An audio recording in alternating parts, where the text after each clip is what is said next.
algunos estarán iniciando, otros estarán a la mitad, bueno. Pero como ustedes sabrán, la pancreatitis hace ya un buen tiempo ha dejado de ser una patología quirúrgica. Hace ya un buen tiempo la pancreatitis es una patología netamente médica y de manejo médico, solamente se tratan algunas complicaciones como vamos a ver ahora. Pero sin embargo, creo yo, y en eso coincido con mi comité al haberme encargado de este tema, de que la pancreatitis es fundamental la visión del cirujano. La visión del cirujano expuesta hacia ustedes. Porque como siempre digo, y bueno, no es por jactarse ni nada, pero la cirugía hecha bien es la especialidad más íntegra que puede haber, ¿no? Yo sé que no todos quieren ser cirujanos, lamentablemente no todo es perfecto, pero de todas maneras siempre tengan presente que la cirugía o el buen cirujano es una persona íntegra, es el que sabe más medicina interna que el mismo clínico. Bueno, entonces, ¿está perdido? Ya. ¿Alguno de ustedes ubicará este personaje? Bueno, este personaje es Alejandro Magno. Alejandro Magno, como ustedes recordarán, es un personaje de antes de Cristo, es un personaje que tuvo como visión desde los 20 años, de manera muy precoz, seguido por su padre, Filipo, conquistar Grecia. Y se dice que haciendo una recapitulación de la historia minuciosa, la manera como murió, tuvo mucho que ver con los síntomas típicos de una pancreatitis necrohemorrágica. Algunos dicen de que murió en realidad envenenado por estricnina, pero hay bastantes datos acerca de que su causa de deceso fue una pancreatitis necrohemorrágica. Bueno, el páncreas a veces necesita un poco de descanso, como vamos a ver ahora. Entonces, para esta exposición, ahí está bien alzado el ecrán. Para esta exposición nos hemos basado en la revisión de las principales guías que hay en la actualidad sobre pancreatitis. Desde la última revisión de Atlanta, que ha sido en 2012, pasando por una guía japonesa de hace un par de años, de un consenso que ha habido, y algunas indicaciones de expertos de la Sociedad Internacional de Pancreatólogos, de la Sociedad Americana de Pancreatología. Y bueno, en primer lugar vamos a hablar de que la pancreatitis va a ser ese proceso inflamatorio que va a cursar siempre, casi siempre, con dolor abdominal y aumento de las enzimas pancreáticas. Siendo estas dos condiciones lo elemental para poder diagnosticarlo. ¿Okay? Algunos indican de que la pancreatitis es un SIRS, es decir, es una respuesta inflamatoria sistémica que puede tener compromiso variable de la misma glándula, es decir, puede tener un compromiso solamente local o puede comprometer o tener un compromiso sistémico.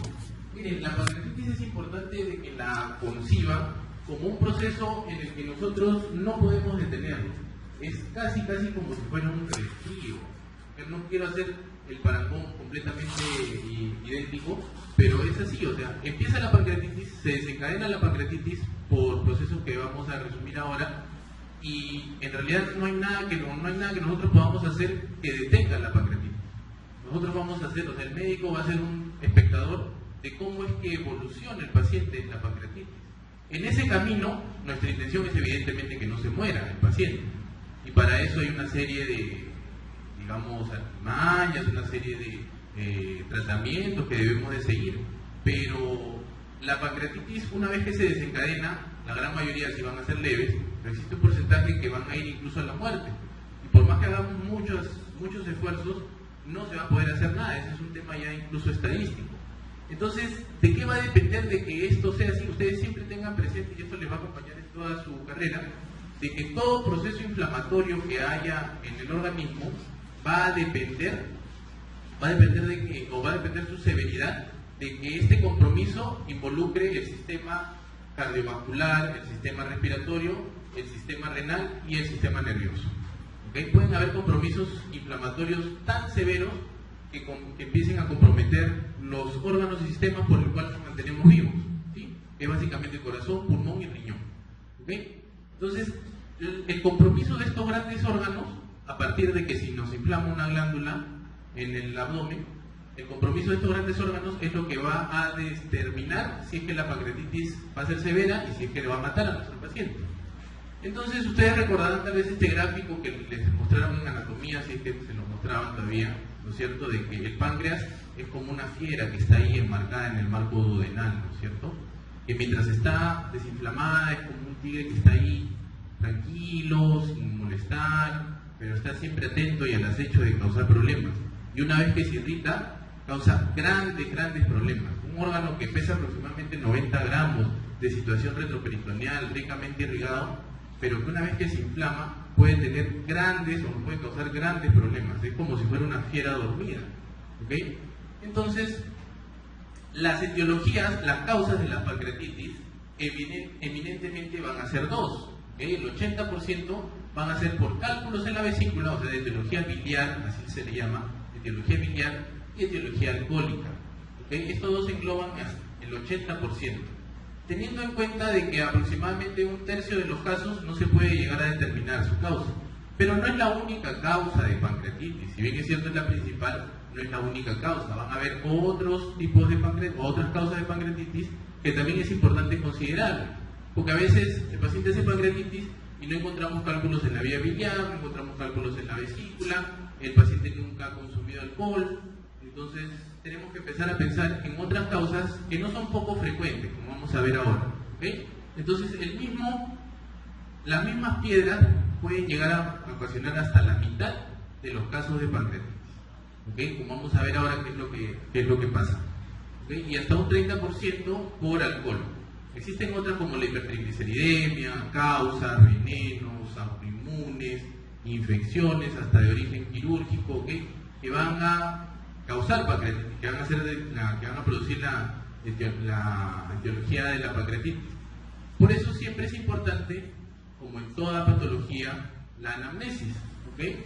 Pueden haber pacientes de que, o sea, uno piensa siempre, la pancreatitis seguramente tiene cálculos en la vesícula y por eso ha hecho pancreatitis. Pero hacemos una ecografía y nos damos con la sorpresa de que no hay ningún cálculo.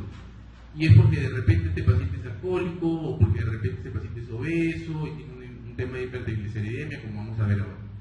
Entonces, a grandes rasgos, porque el curso tengo entendido que no es fisiopatología, lo que causa la pancreatitis es, en primer lugar, la obstrucción de la vía biliar.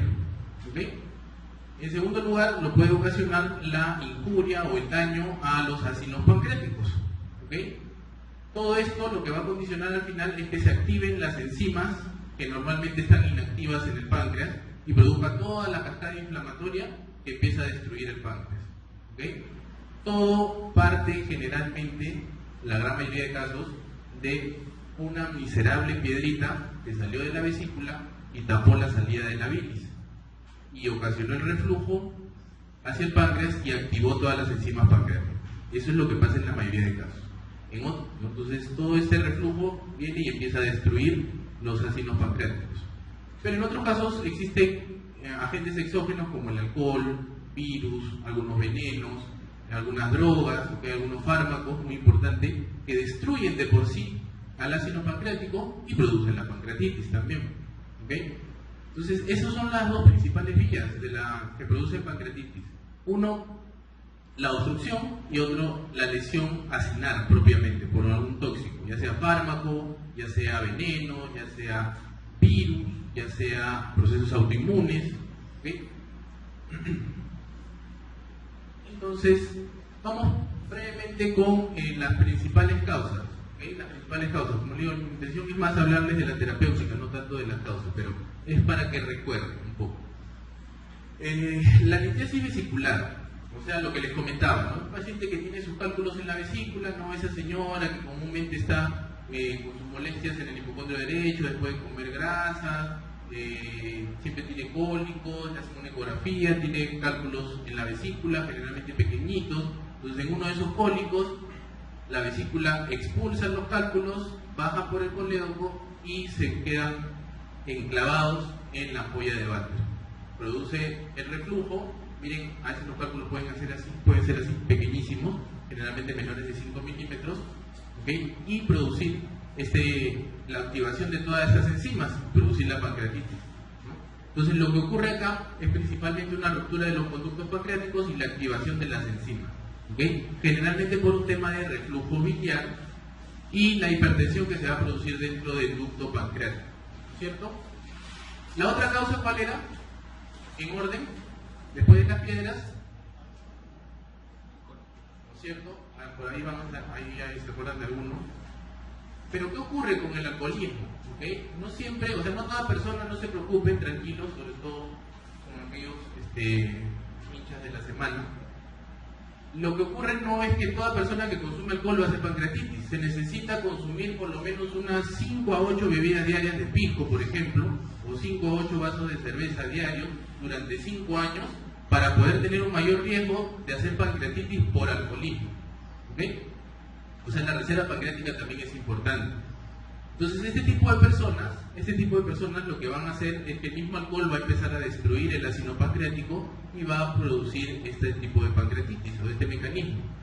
Justamente es esta etiología la que predispone más hacia la pancreatitis crónica, como vamos a ver después. ¿Por qué? Porque hay una noxa constante, que está produciendo inflamación constantemente. Entonces, evidentemente, por epidemiología, ¿quién toma más? ¿Un hombre o una mujer?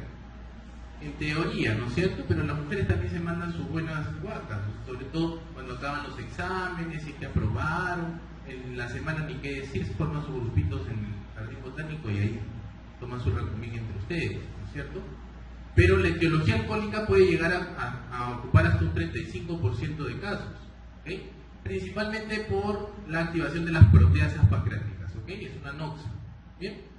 La otra es la hipertrigliceridemia, muy importante sobre todo ahora con esta epidemia que hay en el mundo, la epidemia del siglo XXI, la obesidad, ¿okay?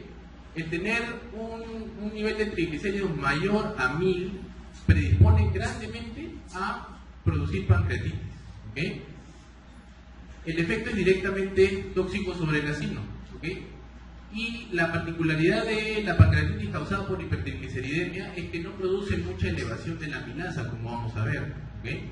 Ya saben ustedes que para hacer ese diagnóstico se necesita una elevación de amilasa y lipasa, como vamos a recordar en algunos momentos. Otra causa, no menos importante, que lo van a ver bastante de manera frecuente, no es muy raro encontrar estos pacientes que hacen pancreatitis por post-CEPRE, ¿okay? La CEPRE es un procedimiento endoscópico e intervencionista que consiste en, mediante una endoscopía, introducir algunos aditamentos por la vía biliar para retirar cálculos que están en la vía biliar. Eso se llama CEPRE, es una colangiografía pancreato-retrógrada endoscópica. ¿Okay? Probablemente muchos de ustedes ya la conocen. Esta es la visión endoscópica de la papila de Vater, que al hacer el corte o al introducir una canastilla se ingresa a la vía biliar y se retira mediante fluoroscopía a los cálculos que están en la vía biliar. Pero para poder yo ver esto, lo que necesito es, o el gastroenterólogo lo que hace es introducir un contraste. Este contraste muchas veces es pancreatotóxico y produce una pancreatitis o CEPRE, que se da hasta en un 10% de este tipo de procedimientos. ¿Okay? Por eso este procedimiento no es nada, digamos, inicuo. ¿Okay? Y la mortalidad incluso que está acompañada de la CEPRE puede llegar hasta un 3%. Es un procedimiento bastante delicado que puede tener bastantes complicaciones. Y finalmente los fármacos, ¿no? Los fármacos es otra etiología bastante, no tan frecuente, pero que puede llegar hasta un 2%, pero hay que tenerlo siempre presente. Aquellas personas que consumen tiazidas, que es un diurético de manera crónica, aquellas personas que consumen algunos tipos de anestésicos también de manera crónica, ¿okay? Miren toda la cantidad de fármacos que predisponen a pancreatitis, ¿ya? Eso es bien importante, sobre todo esto va a estar en relación con la reacción idiosincrásica que pueda tener un paciente. ¿Okay? Bien, entonces, ¿cómo es que yo hago el diagnóstico de pancreatitis? ¿Cómo es que hago el diagnóstico de pancreatitis? El diagnóstico de pancreatitis se va a basar en 3 puntos, básicamente, ¿no? Primero y el más importante, el dolor. El dolor típico en epigastrio que se irradia hacia la zona lumbar, ¿sí? O hacia la zona dorsal baja, que puede ser en faja, que puede estar acompañado de náuseas, vómitos, un dolor muy intenso. En la escala visual análoga lo califican hasta de 9/10 o 10/10, ¿ok? Pero no todo dolor de ese tipo es una pancreatitis, ¿no es cierto? Pueden haber esos tipos de dolores, pero pueden ser por isquemia mesentérica, por colecistitis, por gastritis, por un cólico simple, etc. Por eso se tiene que corroborar con exámenes de sangre y si hay mucha duda, exámenes de imágenes, ¿ok?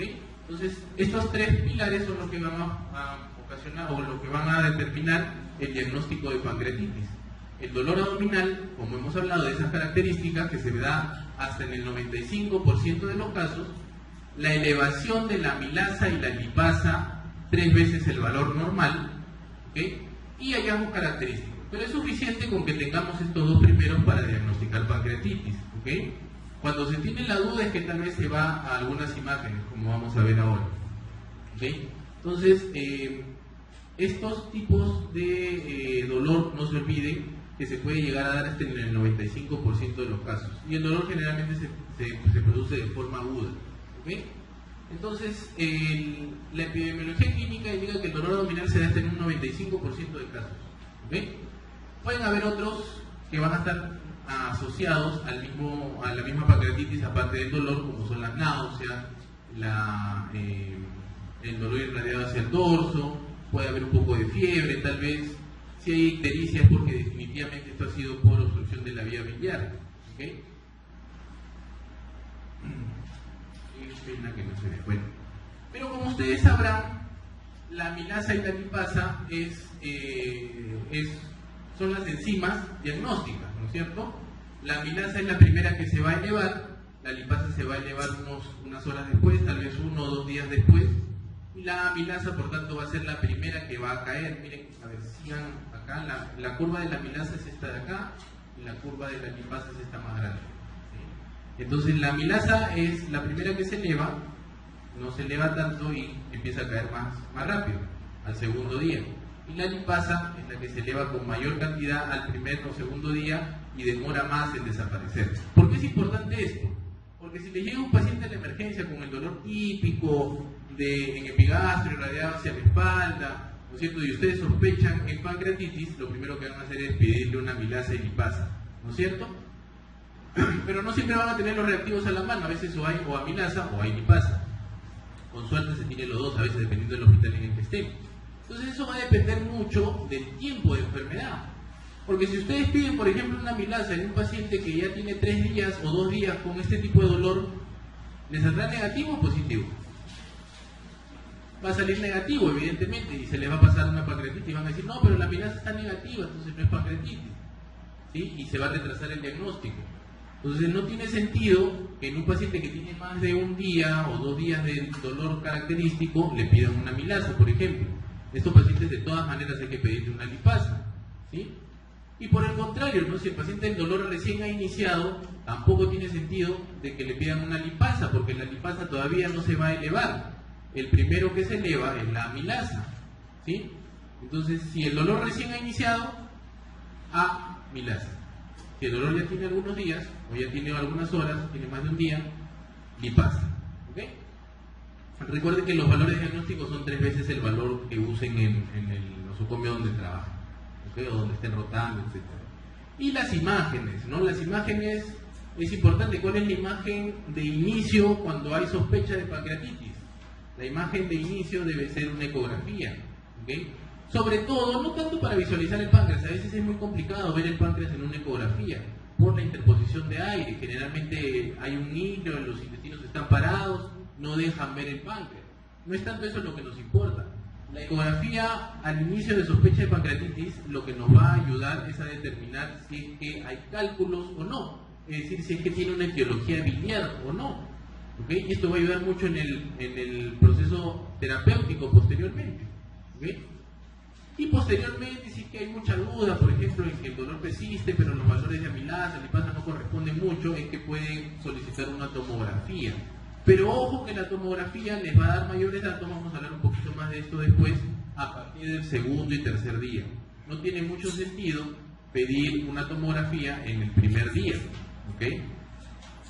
Para evaluar los niveles de severidad de tomografía existe un score que se llama, algunos de ustedes lo sabrán, acá hay de todo, pero cierto están de distintas varas, ¿no? ¿Okay?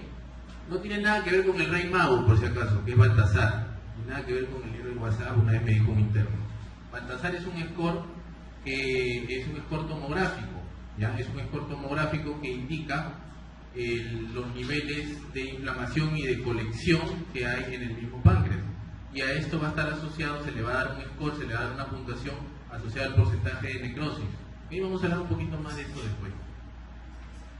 Bueno, entonces, como les comentaba, como generalmente la pancreatitis se diagnostica en base a los síntomas clínicos, el dolor típico y la aparición de los niveles elevados de amilasa y lipasa, es que generalmente no se necesita una imagen como es la tomografía, mucho menos la resonancia. ¿Okay? Estos tipos de exámenes, o sea, la tomografía y la resonancia, se deben de solicitar solo si es que no hay mejoría clínica, es decir, esto es en el tiempo, es de manera evolutiva. ¿Okay? Entonces, etiología de la pancreatitis, visto brevemente, la fisiopatología, como les digo, principalmente la obstrucción y el daño de los acinos, ¿no es cierto? Y las principales causas. ¿Cómo hacen el diagnóstico? Dolor y elevación de las enzimas. ¿Ok? Bueno, hasta ahí creo que podemos seguir avanzando, de a pocos, ¿sí? Muy importante esto. Pues todo lo que yo les estoy diciendo acá es mentira. Ya depende de ustedes que esto lo corroboren con la bibliografía. Nunca se dejen llevar, lean muchísimo, ¿okay? Porque si no se van a convertir en autómatas y eso no les va a convenir en su carrera. ¿Ya? Es lo peligroso de no leer. Siempre háganle caso a Mafalda, siempre tiene buenas ideas. Bueno, entonces a lo que venimos, que es la terapéutica, ¿no es cierto? ¿Qué hacer? Ya, ok, tienen a su paciente con diagnóstico de pancreatitis, ¿sí? Ya le diagnosticaron la pancreatitis, ahora ¿qué hacen? Llaman al especialista. No, no es así. Ustedes mismos ya pueden tener una idea de qué van a hacer, y sobre todo los que ya van a ser internos.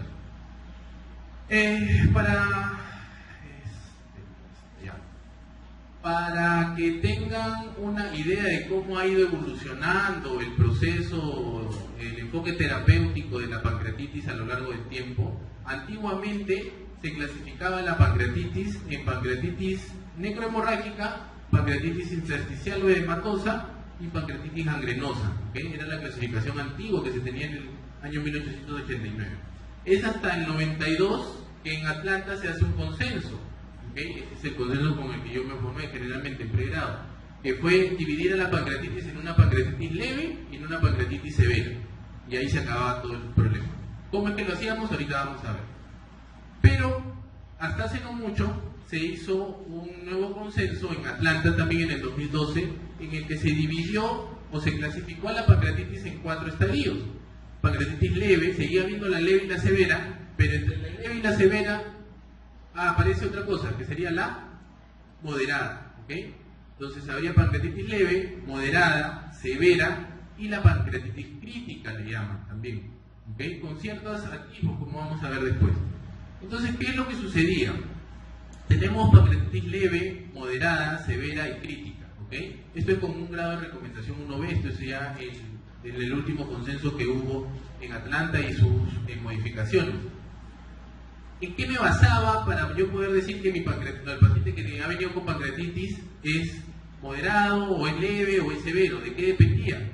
¿Se acuerdan lo que le dije al comienzo? Va a depender de la repercusión sistémica que haya en los principales órganos o sistemas a partir de una inflamación propia del páncreas, ¿no es cierto? Es decir, si estaban involucrados también propio de la inflamación, sistema cardiovascular, sistema renal, el sistema respiratorio. ¿Okay? Entonces, evidentemente si es leve, no va a haber fallo de órganos. Pues, ¿no? Entonces, si no hay evidencia de fallo de órganos, mi pancreatitis es leve. Y además de eso, no hay evidencia de necrosis pancreática. Esto sí solamente se observa por imágenes. Entonces, mi pancreatitis sigue siendo leve, ¿no? Entonces, ese es el típico caso del paciente que viene con un dolor intenso, le toman sus amilasas, lipasas están elevadas 3 veces, pero le hacen otras pruebitas más y todo sale negativo. Es decir, se trata de una pancreatitis leve, como es la mayoría de los casos. ¿Okay? Pero ocurre de que hay algunos pacientes que, por ejemplo, llegan a la emergencia con el dolor, la elevación de las amilasas, las lipasas, y por ahí habíamos dicho cuáles eran los 3 principales órganos o sistemas que se pueden ver afectados: cardiovascular, renal y respiratorio, ¿no es cierto? Entonces por ahí el cardiovascular se altera y el paciente nos llega con una presión sistólica en 80, ¿okay? Nos llega un poco chocado. Le empiezan a pasar fluidos endovenosos y se recupera. ¿Okay? Entonces ese paciente ya deja de ser una pancreatitis leve y es una pancreatitis moderada. ¿Por qué no es severa? Porque se recuperó con la reposición de fluidos, por ejemplo. O sea, el shock con el que entró, la repercusión cardiovascular que tuvo esta pancreatitis al inicio, se llegó a recuperar.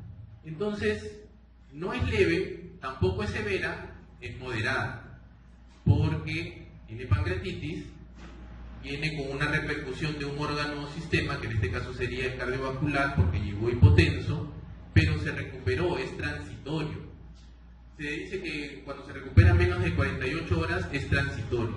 ¿Okay? Entonces este paciente tiene una pancreatitis moderada.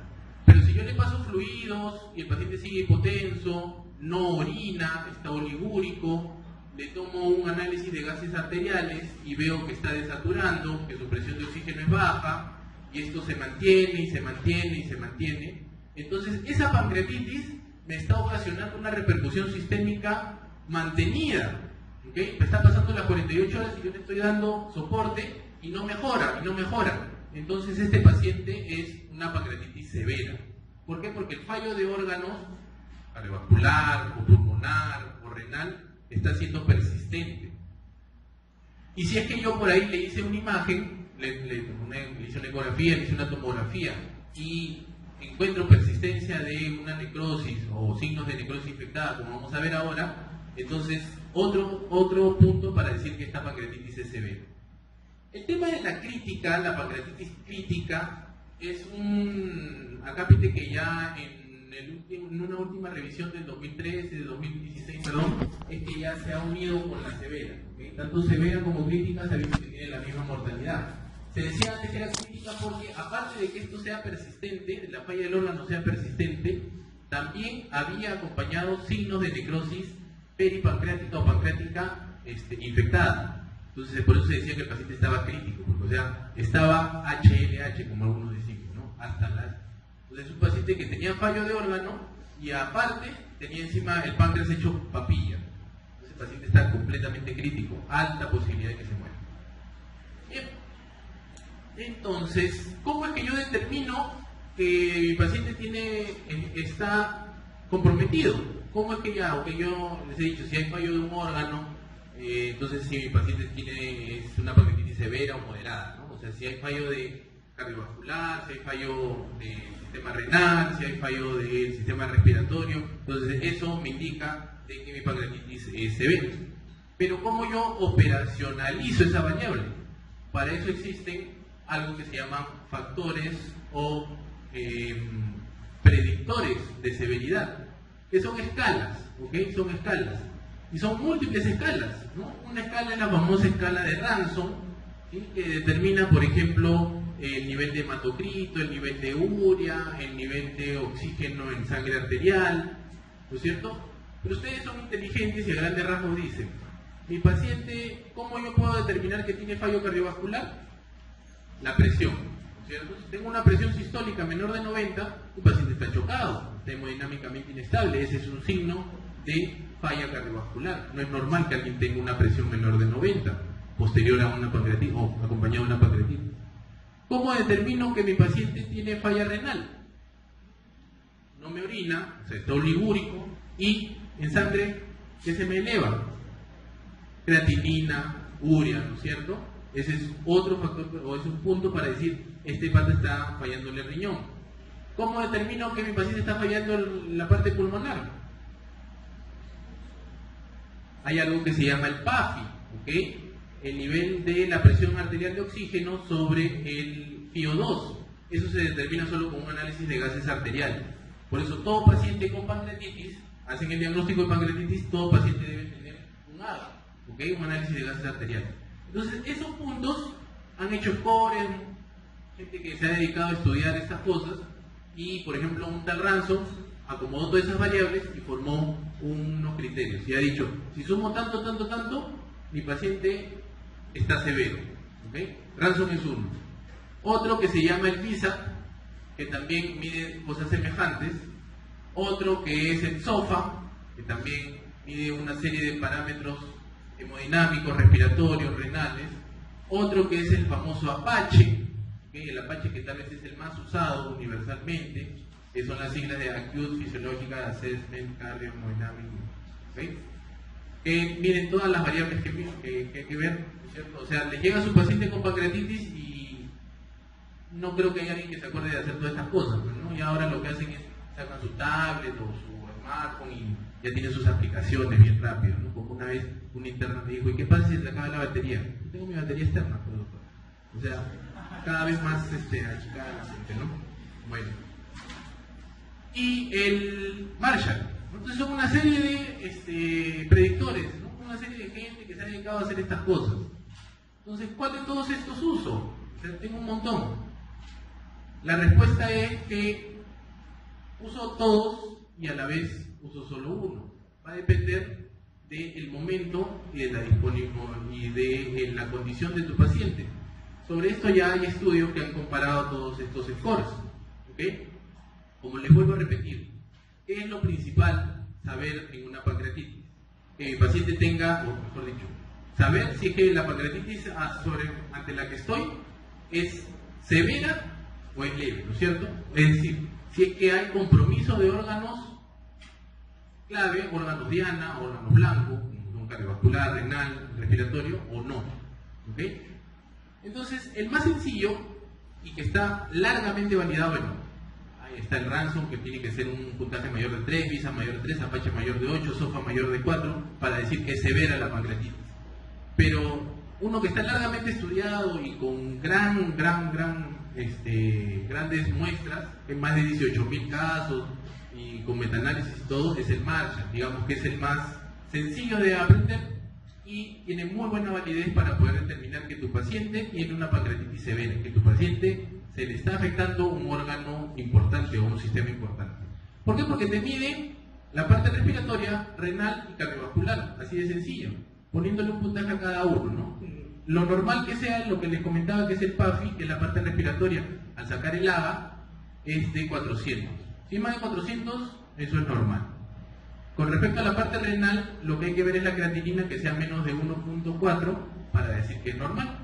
Y con respecto a lo cardiovascular, que la presión sistólica sea mayor de 90. ¿Okay? Entonces, conforme esto se va alterando, es que yo le voy poniendo un puntaje. Si mi puntaje es mayor de 2, entonces mi paciente está haciendo compromiso sistémico importante. Mi paciente está ante una pancreatitis severa, ¿okay? O moderada, cuando menos. Entonces es importante el Marshall. ¿Okay? Es fácil de hacerlo. Digo, es fácil. Es cuestión de que razonen nada más. Y bueno, el tema de los puntajes está en cualquier tabla. ¿Bien? Lo otro que un predictor de severidad es la PCR. ¿Okay? Ustedes conocen lo que es la PCR, la proteína C reactiva, es un examen de sangre, es un marcador de inflamación, es un reactante de fase aguda. Se dice que cuando un paciente con pancreatitis tiene una PCR mayor de 150 en las primeras 48 horas del inicio del dolor, eso es un predictor de severidad. ¿Okay? Es muy probable que ese paciente vaya hacia una pancreatitis necrotizada o necrohemorrágica. ¿Ya? Pues es importante la PCR, es un valor, digamos, añadido. Así como la PCR, también tenemos album o la urea. ¿Okay? Mientras más elevada esté la urea o mientras más elevado esté el hematocrito, también son predictores de severidad. Porque recuerden que lo que pasa en la pancreatitis es un gran secuestro de líquidos. Este páncreas que se inflamó por lo que hemos hablado, empieza a secuestrar líquidos. Y eso hace que empiece a injuriar el riñón, empiece a injuriar el corazón y la parte respiratoria. Bueno, eso es fisiopatología, ¿no? ¿Ya? ¿Teoría ya han llevado ese curso o lo van a llevar? Entonces, ¿qué hacemos? Ahí está, ahora sí. ¿Ya? Yo ya estratifiqué a mi paciente, ya sé si es leve, si es severa, ¿no es cierto? Yo ya sé que es una pancreatitis porque tiene dolor, tiene la mirada lipasa mayor de 3. ¿Okay? El manejo inicial va a ser darle, o mejor dicho, estratificarlo, ¿no es cierto? Es leve, es moderada o severa. ¿Okay? Y después de eso, se van a acordar toda su vida de que lo que tienen que hacer es páncreas.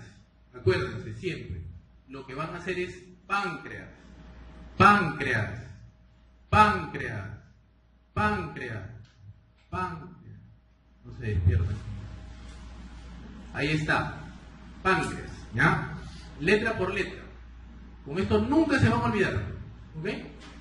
Entonces, vuelvo a repetir, vamos a ir con cada uno de estos, tranquilo. Llega el paciente, le hacen la valoración inicial, dicen si es que la pancreatitis es leve o moderada o potencialmente severa, ¿no? Si es que es así, definitivamente este paciente tiene que ir a una unidad crítica, eso sí, a ojos. Paciente con pancreatitis moderada o severa tiene que ir a una unidad de cuidados intensivos, tiene que ir a una unidad por lo menos de vigilancia intensiva, ¿ya? Un área crítica. Y ir hacia lo que les había comentado, el páncreas, ¿ya? Para recapitular con esto, habíamos dicho que la pancreatitis leve no va a haber ni necrosis pancreática ni lesión orgánica de cardiovascular, renal, respiratoria. La moderada, la falla orgánica va a ser solo transitoria, ¿okay? Dentro de las primeras 48 horas. Y la severa, la falla orgánica va a ser persistente, ¿okay? Bueno, entonces, ustedes van, siempre acuérdense, porque esto es lo que marca la pauta en toda pancreatitis, en verdad, y es muy bueno este acrónimo, le va a servir para toda su vida. La P de qué? De perfusión, ¿ya?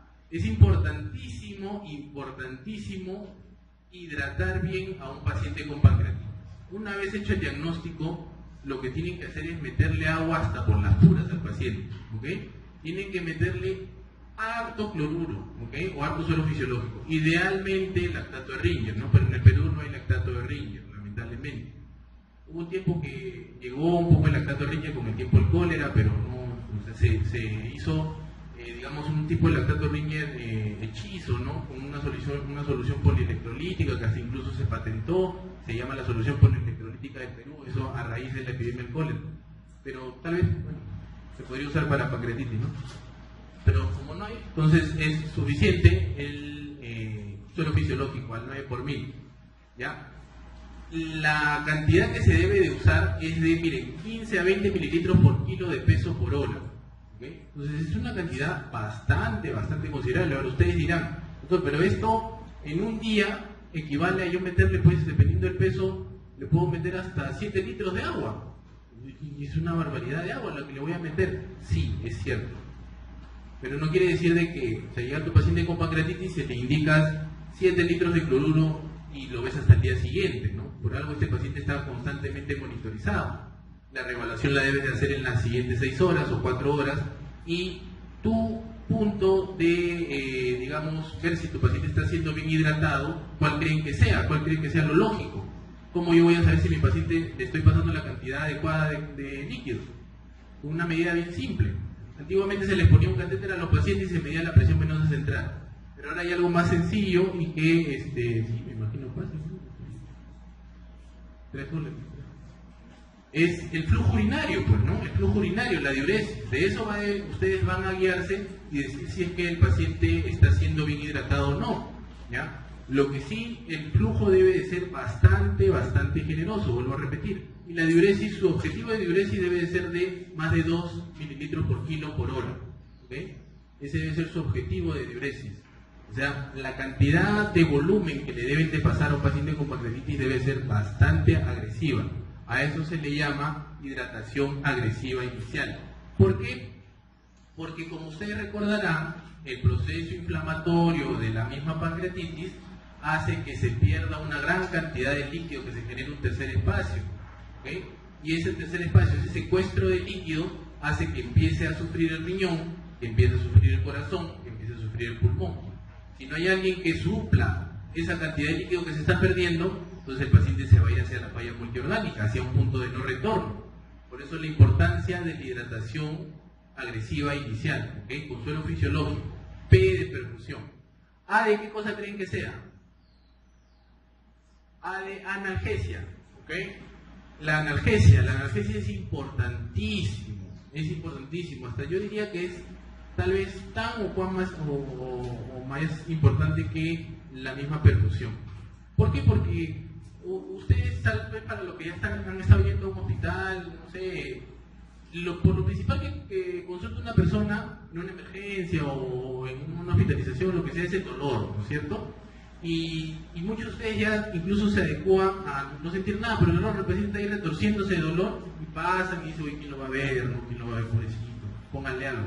Y hasta que le pongan algo, pues pasa una hora o 30 minutos.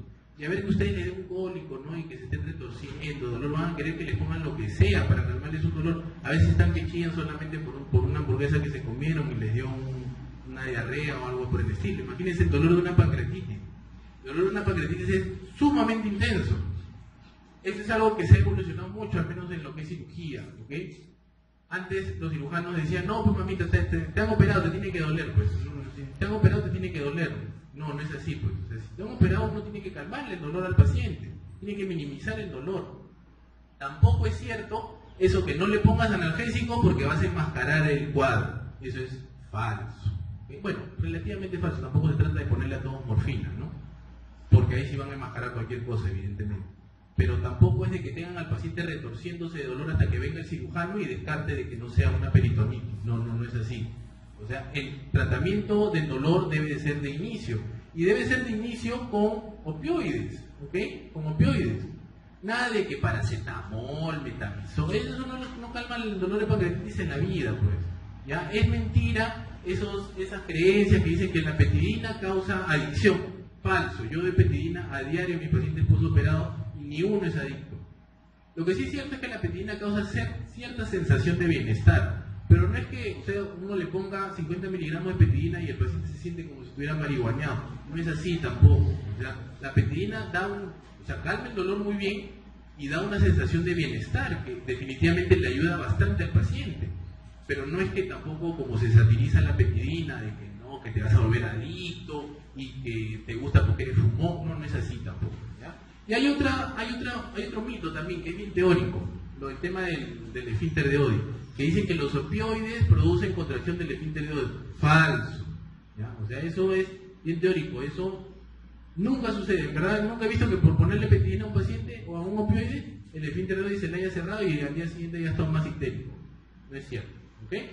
Entonces, y esto incluso está largamente revisado, el uso de analgésicos opioides en pancreatitis, ¿ok? El uso de analgésicos opioides es la mejor opción para el dolor de pancreatitis, ¿ya?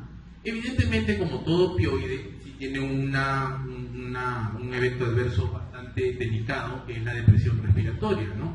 Entonces uno le puede poner, sobre todo cuando pasan la peptidina a chorro, la pasan muy rápido, el paciente puede hacer un paro respiratorio y sí, hasta morirse, pues, ¿no? Pero obviamente esto siempre hay que estar vigilándolo, ¿no? Siempre tiene que ser bien monitorizado.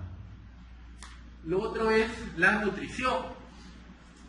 La nutrición es un punto bastante importante en lo que es pancreatitis, ¿no? Porque generalmente el mito era, tiene pancreatitis, déjalo en NPO por una semana.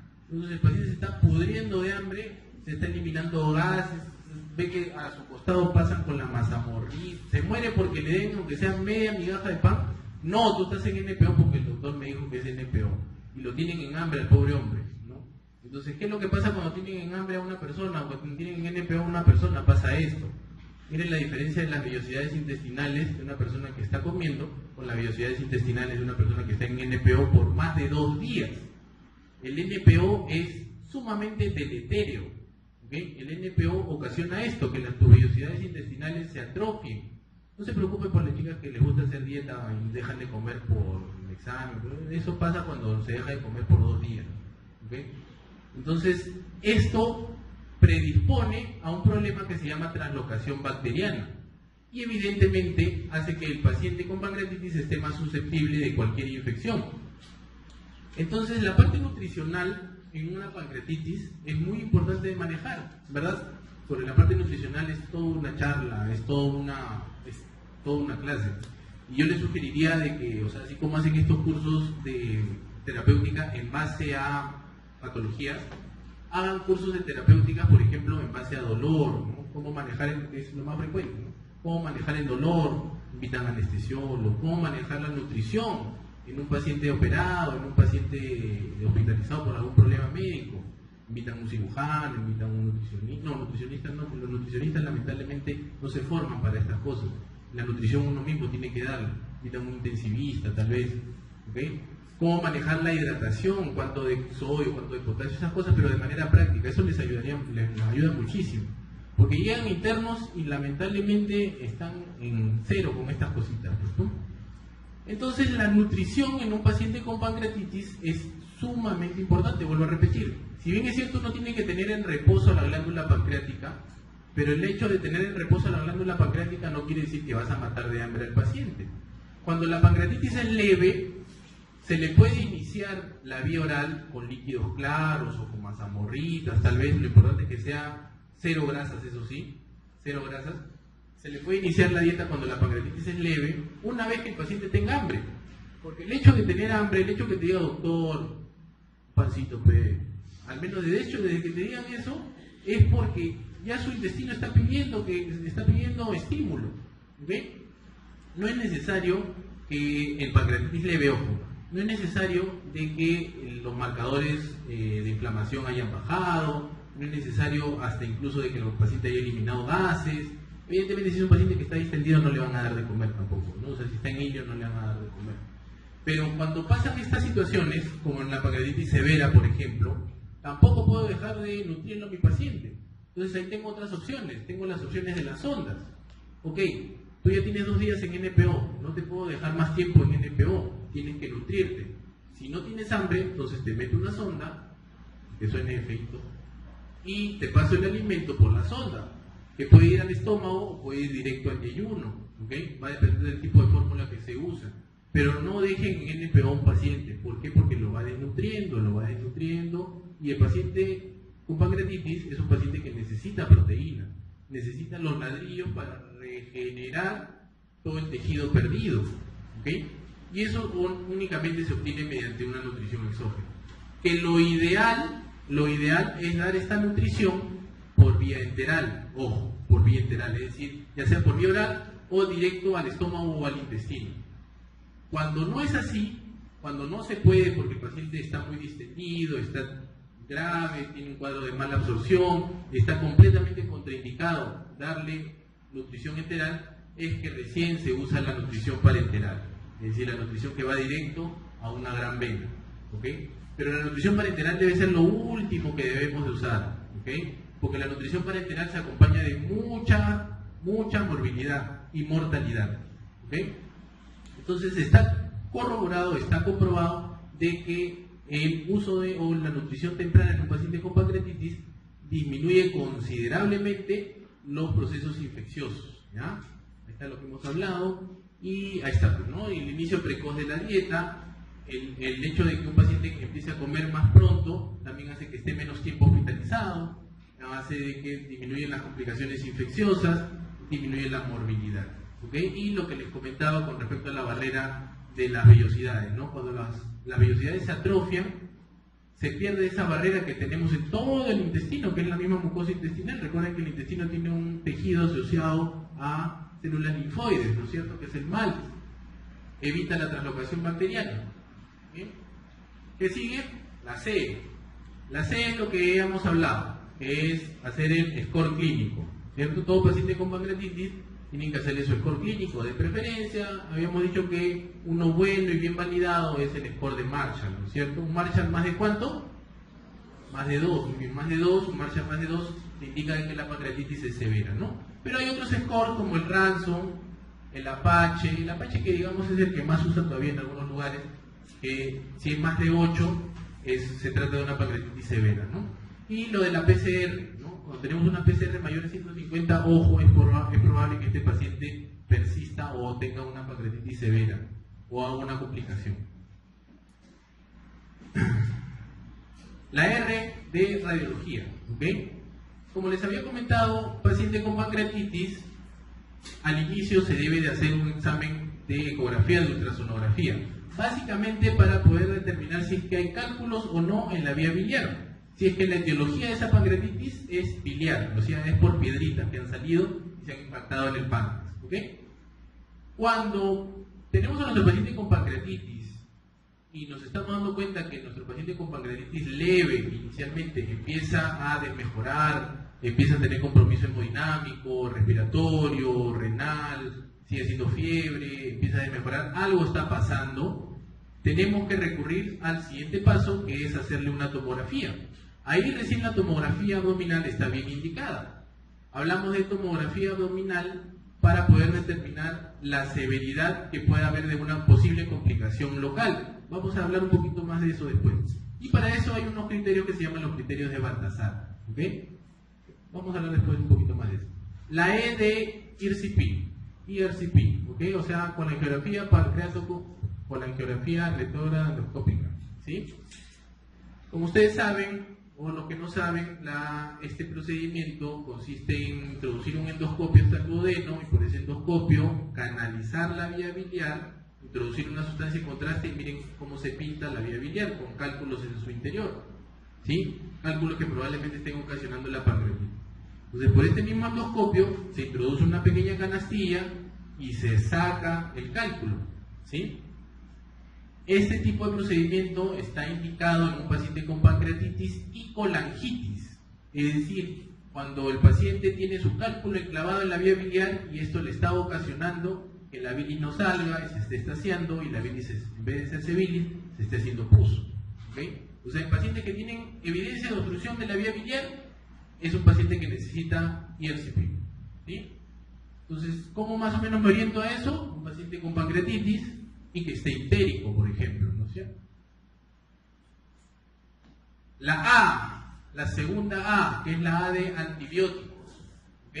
Antibióticos. ¿Debemos usar antibióticos en un paciente con pancreatitis? No, ¿ok? No está indicado largamente, todas las guías lo dicen, que no está indicado usar antibióticos profilácticos en un paciente con pancreatitis. Solo se debe usar antibióticos en pacientes con evidencia de necrosis pancreática, al cual yo le hago una punción y tengo un cultivo positivo. Esa es la única indicación estricta. Lo otro es, evidentemente, usar antibióticos cuando tengo mi paciente con pancreatitis y tengo evidencia de que está haciendo una neumonía, está haciendo una ITU, está haciendo algún otro tipo de infección extrapancreática, ¿no? Pero per se, a la misma pancreatitis no está indicado que reciba antibióticos un paciente con pancreatitis, ¿ok? Pese a que la guía del 2015 japonesa sí indica que en necrosis, o sea, con presencia de necrosis, aunque no haya un cultivo positivo, se deba de usar antibióticos, ¿ok? A pesar de esto, miren, en todos los lugares, en todos los hospitales, se sigue usando antibióticos ante una pancreatitis severa, ¿no? Y el antibiótico de elección son los carbapenémicos o quinolonas asociados a metronidazol. ¿Cuál nos falta? La S, la mejor, la de Superman, la de cirugía, ¿no es cierto?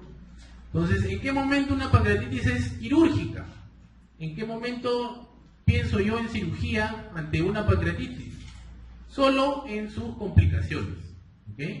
La pancreatitis no es de tratamiento quirúrgico, solamente tiene indicación quirúrgica las complicaciones. Una complicación de ellas es cuando, por ejemplo, vieron la tomografía anterior, ¿no? Vieron que, miren, esta gran masa del páncreas, esta es una necrosis extensa del páncreas, esto va a ocupar un espacio dentro del abdomen y va a hacer que el abdomen esté tenso, tenga una presión incrementada dentro de la cavidad abdominal. La cavidad abdominal, como toda cavidad, tiene una presión que normalmente es entre 0 a 5 milímetros de mercurio. Si empieza a crecer semejante bulto, va a empezar a haber un síndrome compartimental abdominal, es decir, va a haber mucha presión dentro del abdomen, que vendría a ser una cavidad cerrada, con una tumoración que ha crecido muy rápido. Entonces, ahí la indicación, cuando esta presión elevadísima dentro del abdomen no se puede controlar, es cirugía, es decir, abrir el abdomen y dejar el abdomen abierto. Eso se llama laparostomía, ¿ok? Antiguamente se hacía esto, ¿no? O sea, se abría el abdomen y se le dejaba con varias pinzas. Ahora hay otros tipos de mecanismos, ¿no? Ahora hay otros tipos de, digamos, de procedimientos. Pero el síndrome compartimental abdominal es una indicación quirúrgica de la pancreatitis. Así también la necrosis, pero solo cuando está infectada. ¿Okay? La necrosis estéril no es una indicación quirúrgica. Si yo corroboro que esta necrosis está infectada, entonces sí, tengo que operar a ese paciente, tengo que abrirlo, tengo que llegar al páncreas y tengo que sacarle esa necrosis infectada, porque si no va a persistir el problema inflamatorio, ¿ok? Antiguamente,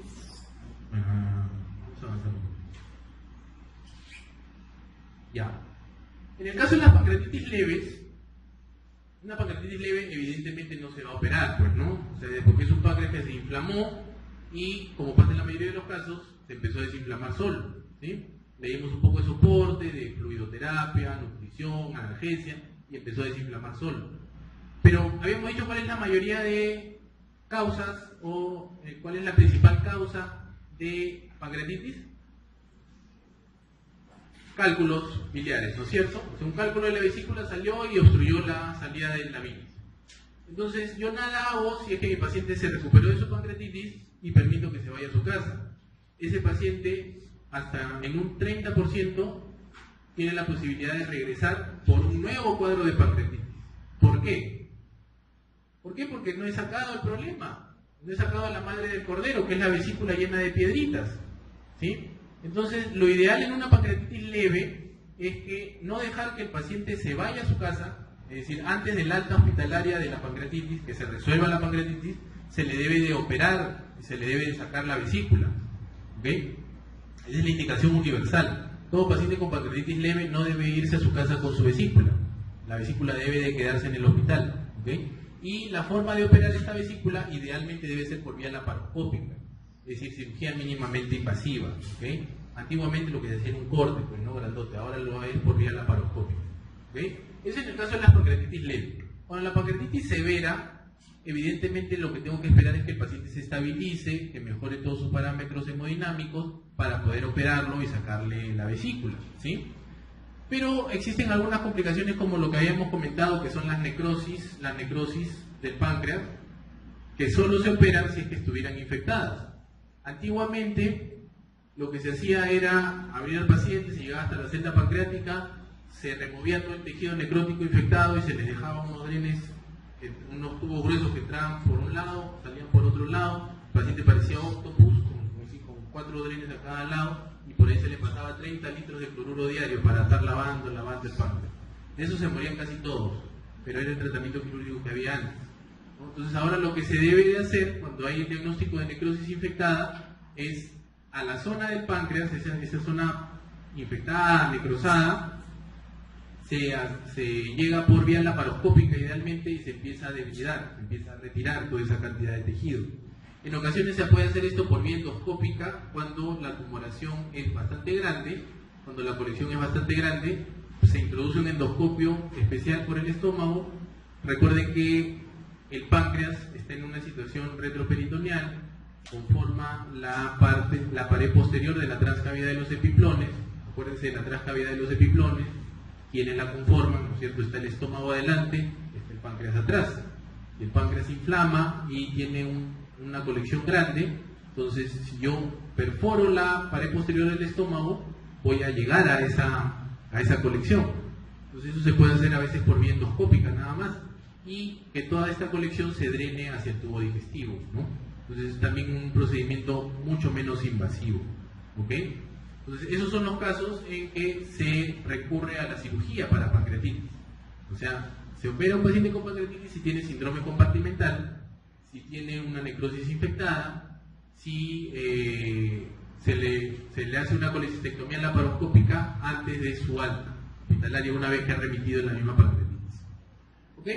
Entonces, para recapitular un poco, se da la pancreatitis, sea cual fuera la etiología, ¿no es cierto? La gran mayoría, miren, hasta un 85% van a ser esas pancreatitis intersticiales, que pueden tener una falla de órgano transitoria, pero la gran mayoría son sin ninguna falla de órgano transitoria, y entonces esto van hacia la resolución, ¿sí? Desinflama solo, como les comentaba, la pancreatitis es así, se desencadena la pancreatitis y uno, lo único que le queda es ser un expectante de todo ese proceso.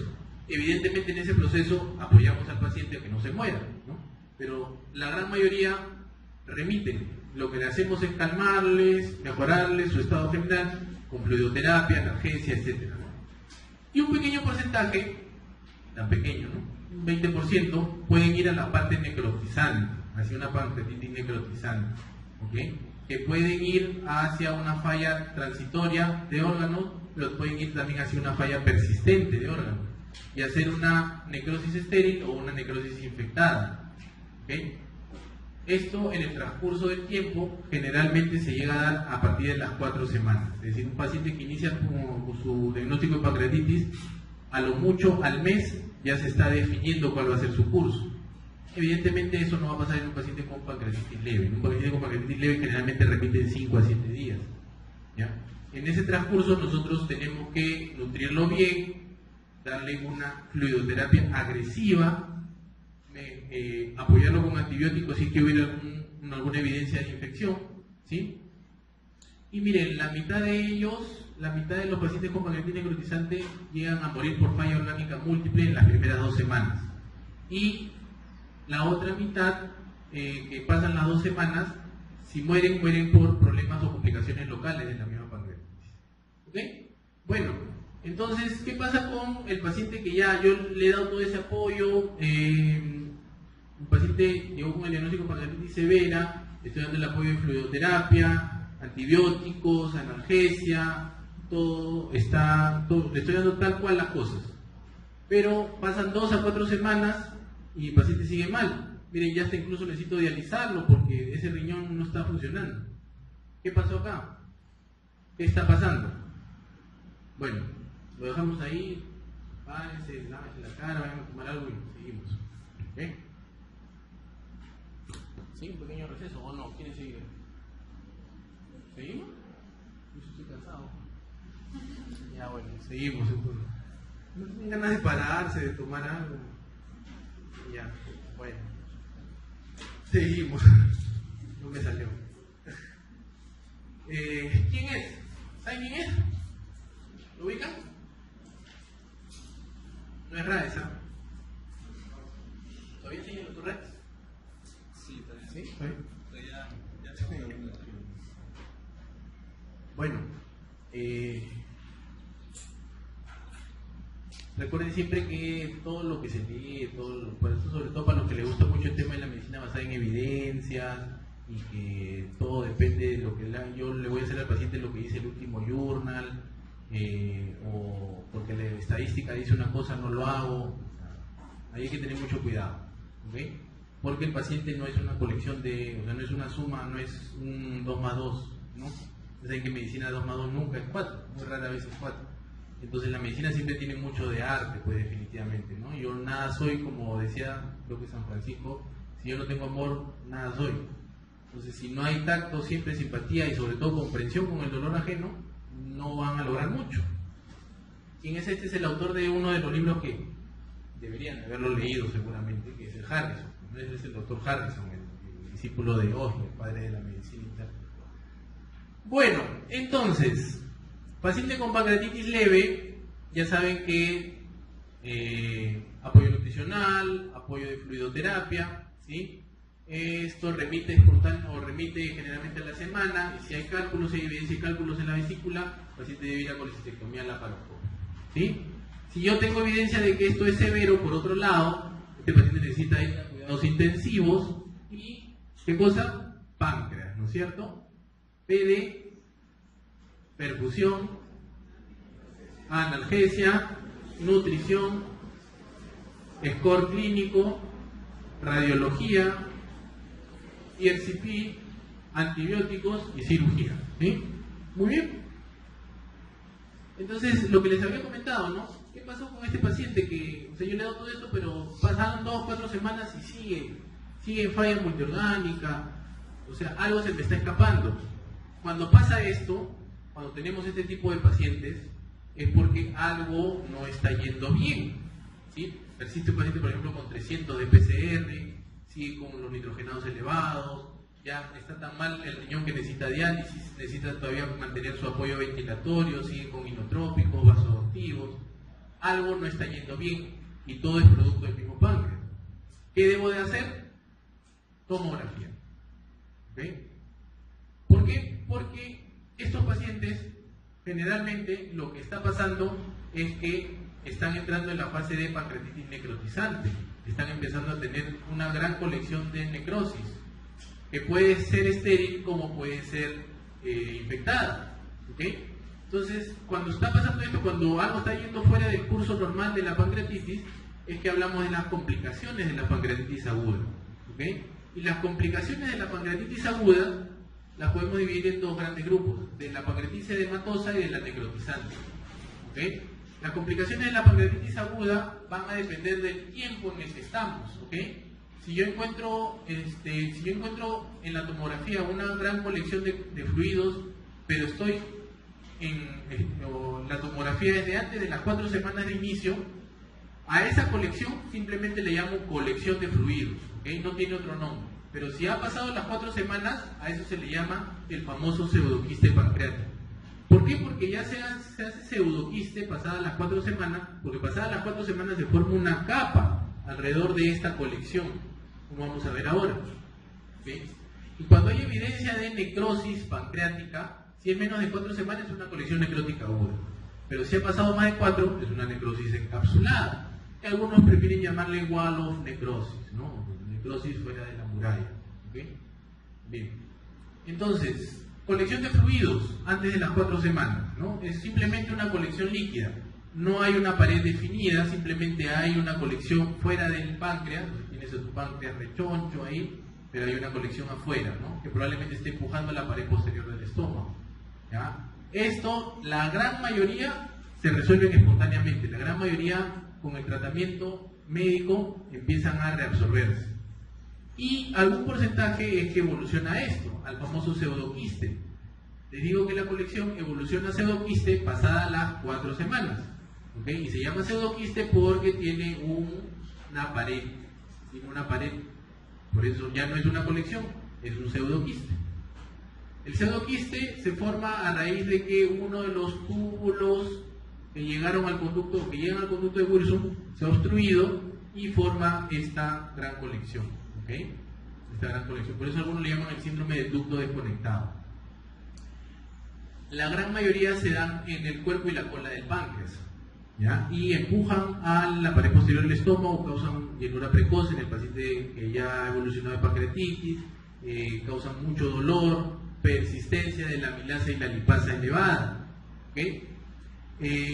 La mitad de ellos se resuelven espontáneamente. La mitad de ellos pueden ser muy grandes y le hacen una tomografía en 2 semanas, 3 semanas y casi ya no están. Hasta incluso han habido ocasiones que hemos entrado a operar a un paciente que lo programamos con el diagnóstico de pseudoquiste para drenarlo y lo abrimos y ya no había pseudoquiste. Una rebalada tremenda, ¿no? Porque bueno, también el tema de el estado de la salud, no sé, uno le pide una tomografía a un paciente y se la hacen en 1 semana, 2 semanas, ¿no? Los que han rotado en el seguro verán esos problemas que son más frecuentes, ¿no? A veces llaman al paciente para que le hagan su ecodoppler de miembros inferiores y contesta la viuda, ¿no? Porque el paciente ya falleció hace 2 semanas justamente cuando ya le iban a dar la cita para el ecodoppler.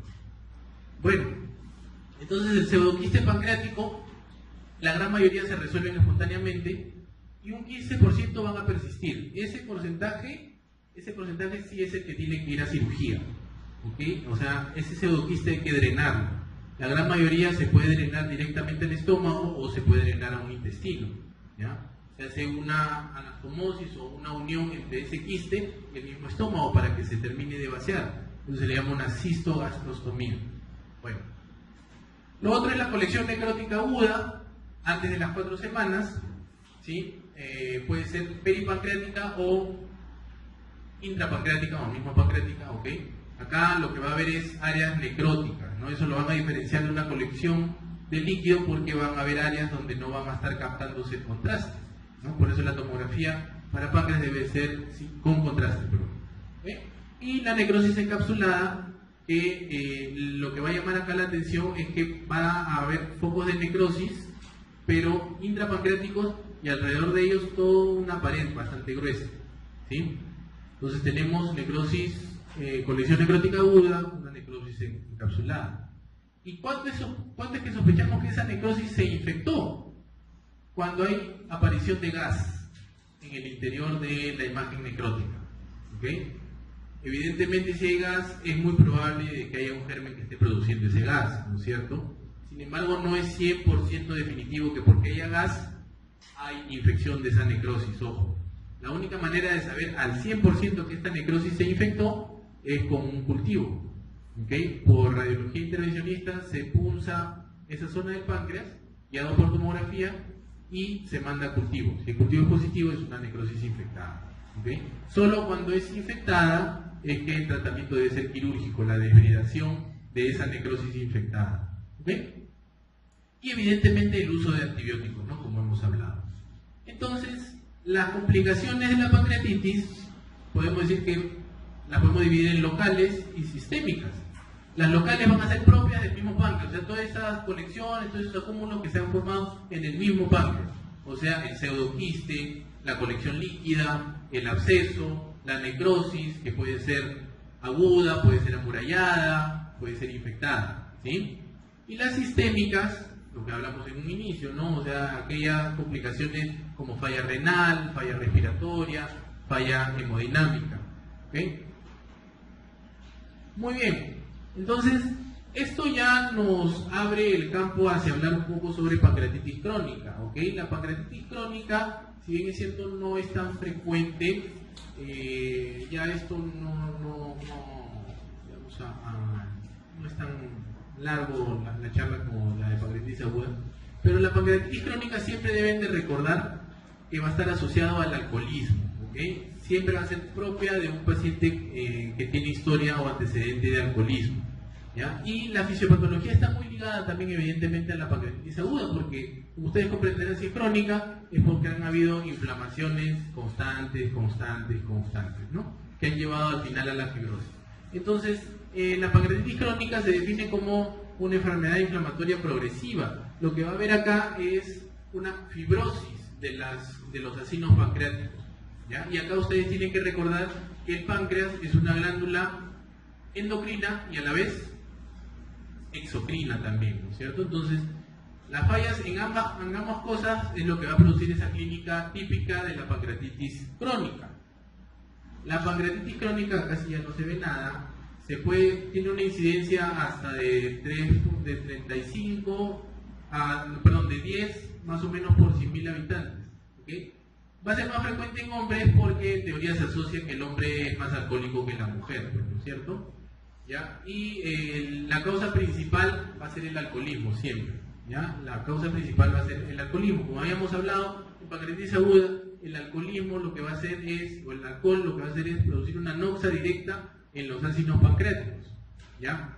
Hay otras etiologías de la pancreatitis crónica, la nemotecnia Stigaro, ¿okay? Que va a estar en relación la T con tóxicos, la I con idiopáticos, se dice que hasta un 30% de pancreatitis crónica son idiopáticas, entre comillas, ¿okay? La G en relación con problemas genéticos, la A con autoinmunes, la R recurrente y la O obstructiva, ¿okay? O sea, también la persistencia de obstrucción en el conducto pancreático o en el conducto biliar. Lo que ocurre acá principalmente es la activación de las células estrelladas del páncreas que hacen que produzca colágeno en el tejido pancreático, ¿okay? Entonces va a estar relacionado con el estrés oxidativo, el daño metabólico, la lesión del conducto de Wilson, pero principalmente fibrogénesis. Estas lesiones van a activar toda una cascada que va a empezar a producir fibrosis en el parénquima pancreático. Entonces, clínicamente, ¿cómo se va a manifestar? Primero por dolor continuo, pacientes que tienen dolores típicos de pancreatitis aguda, pero los tienen constantes, que pueden durar todo un día. Son usuarios de opioides, digamos, crónicos. Este dolor puede estar asociado a náuseas, a vómitos. Generalmente estas náuseas y vómitos pueden también exacerbarse durante la misma crisis, ¿okay? Y fallas en el problema exocrino y endocrino, ¿okay? Recuerden que la parte exocrina del páncreas va a estar en relación con la liberación de lipasa y amilasa, ¿no es cierto? Son los que van a digerir los aminoácidos y las grasas, ¿sí? Entonces, si hay falla en la Si hay falla en la parte exocrina, la parte que más se va a dañar, digamos, es el tema de la absorción de grasas. ¿Por qué? Porque la única enzima que tenemos para absorber grasas es la lipasa, a diferencia de que tenemos otras enzimas intestinales que nos pueden ayudar a digerir aminoácidos y a digerir carbohidratos. Pero lo único que nos ayuda a digerir las grasas, en gran porcentaje, es la lipasa. No hay una correspondencia de lipasa, digamos, intestinal, por así decirlo, ¿okay? Entonces, si se afecta la parte exocrina, se va a ver más evidente con la lipasa, ¿ya? Y si no hay lipasa, no se van a absorber grasas, entonces las grasas van a salir por las heces. Eso se llama esteatorrea. Entonces, este paciente va a tener una clínica típica de diarreas esteatorreicas, ¿ok? Una flatulencia de un paciente con pancreatitis crónica se siente desde acá hasta Grau. O sea, es una cosa tremenda. ¿Por qué? Porque la salida de las mismas grasas por el colon produce ese olor característico, bastante intenso, bastante evidente. ¿Okay? Y claro que con las heces lo que van a ver son esas micelas de grasas, ¿no? Las heces grasosas. Y la parte endocrina, evidentemente, ¿quién va a estar más dañado? ¿O qué es lo que va a producir? La absorción de glucosa, ¿no es cierto? Es decir, el daño que va a haber con la liberación de insulina. Pero ojo, que para que pueda dañarse la parte endocrina, tiene que dañarse hasta un 70% de los islotes del Langerhans, ¿ya? O sea, hay una gran reserva. Por eso, a este tipo de diabetes que generan los pacientes con pancreatitis crónica, se le llama diabetes apancreática, ¿ya? Entonces, las manifestaciones clínicas de un paciente con pancreatitis crónica van a ser el dolor típico, constante, asociado a náuseas, diarrea esteatoreica y puede o no haber diabetes también. El diagnóstico, bueno, se puede valer de una serie de estudios imagenológicos. Uno de ellos es la radiografía. Es muy raro de que en una radiografía encuentren calcificaciones en lo que correspondería a la celda pancreática. Eso va a ser muy raro, ¿okay? Pero puede haber. Por eso lo que mejor nos va a ayudar es evidentemente una tomografía con la presencia de estas calcificaciones. Es un criterio mayor para diagnosticar pancreatitis crónica. Incluso hay una clasificación, la clasificación de Cambridge.